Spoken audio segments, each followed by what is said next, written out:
Hello. Today in my writing process playlist, I'm going to talk about my completion of the second draft and pivots and printing. So I'm done with it. I'm quite relieved, but how do I feel about it? It still needs a ton of attention. Some chapters really work, others do not. So my story is mostly ironed out, I'd say, but in the next draft, the third draft, I really have to dive into describing, showing, not telling. There are still a few story issues I have to work through. I'll explain that more in a minute, but overall I'm going to start going deeper into the text, being more selective.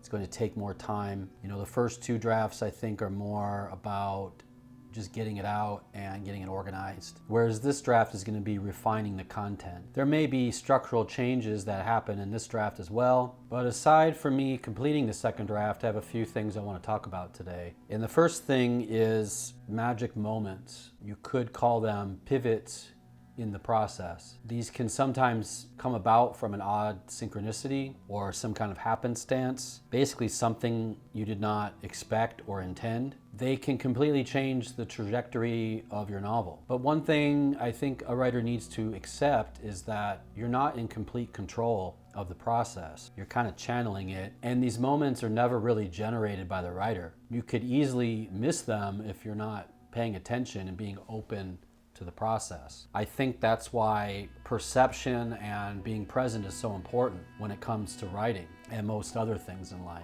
You need to be able to spot these things when they appear, otherwise they'll pass right by you.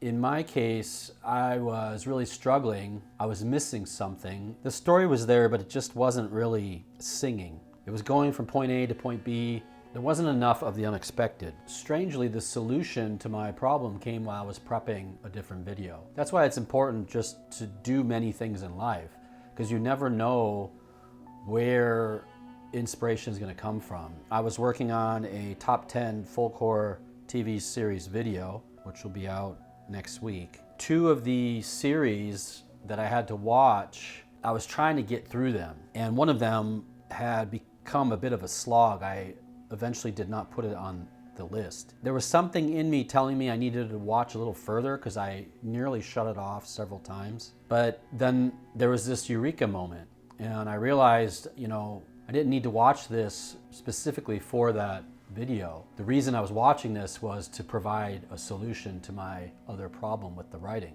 So what did this show me? Well, in this story, there's a child that is keeping this kind of sketchbook or a journal, and she's having these strange dreams. The way that the dreams were kind of structured gave me an idea on how I could approach my work and make it more interesting.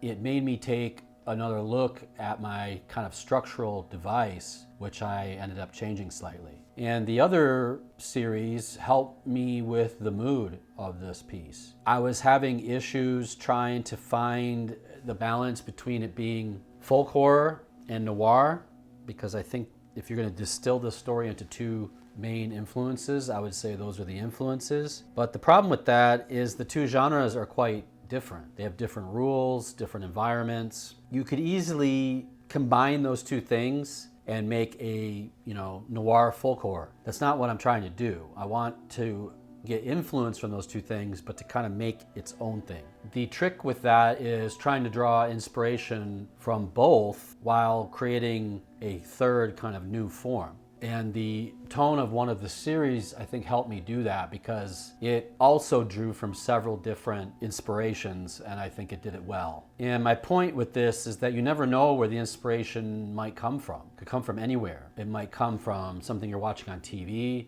something you're experiencing in life. You're washing the dishes and something just pops into your head. There are many places it can come from. And I would say all of my creative work, whether it's writing or art, has had these moments. My first novel was filled with them. In fact, it was almost to the point where I felt like the novel was directing me. Maybe the most of any work I've done. But anyway, I got through the second draft and my word count as of right now is 92,127. With that out of the way, I started prepping for the third draft. Now, my next step might seem unorthodox to some of the viewers. Maybe you would expect for me to do this a bit later in the process, but let me explain myself. So my background is in book design and typography with creative writing. I did all of that in my undergraduate degree. But what I'm doing with my third draft is I'm compiling the manuscript into a PDF set up like a paperback novel. This might seem premature to some people, but let me explain. So I assembled it. I ordered a spiral bound version, which is on its way in the mail right now. But keep in mind, I probably have 3 or 4 more drafts after this. So why did I do this so early? There are several reasons. First, I can see it visually. I am a very visual person, and I think page design really influences the way a person reads a book. If the paragraphs are too long, if there's not a good ebb and flow, if the rhythm is kind of off, you can see that visually.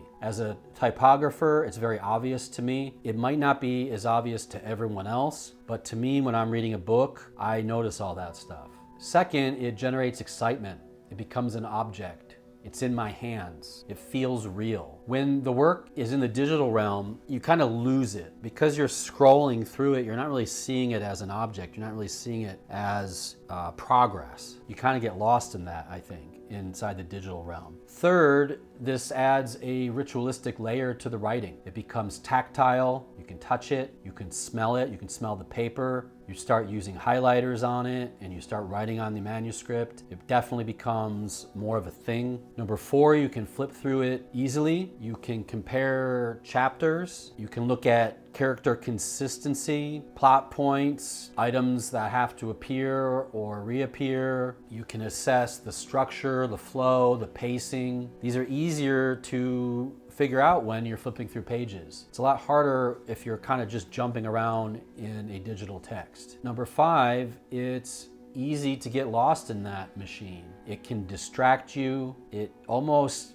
makes you think a little bit more like a machine when you're in there. Number 6, it forces your brain to engage differently. It's in a different font. The paperback design makes you see it different visually. It shows you the size of the text blocks. And lastly, the tactile interaction improves memory. Physically underlining, circling, or scribbling notes help you lock in your editorial insights. It's easier to remember why you flagged a sentence when you literally marked it by hand. So I should get the printed version this week sometime. I'm pretty excited about that. It's going to be nice to feel it. And then I'll do a video about how I dive into the third draft. I have a lot to say about that, perhaps more than what I had to say about the second draft. Now, even though I printed this, it doesn't mean I'm stopping my use of the computer. You know, sometimes I may use it to search the document to find something specific to see what page it's on, or, you know, for synonyms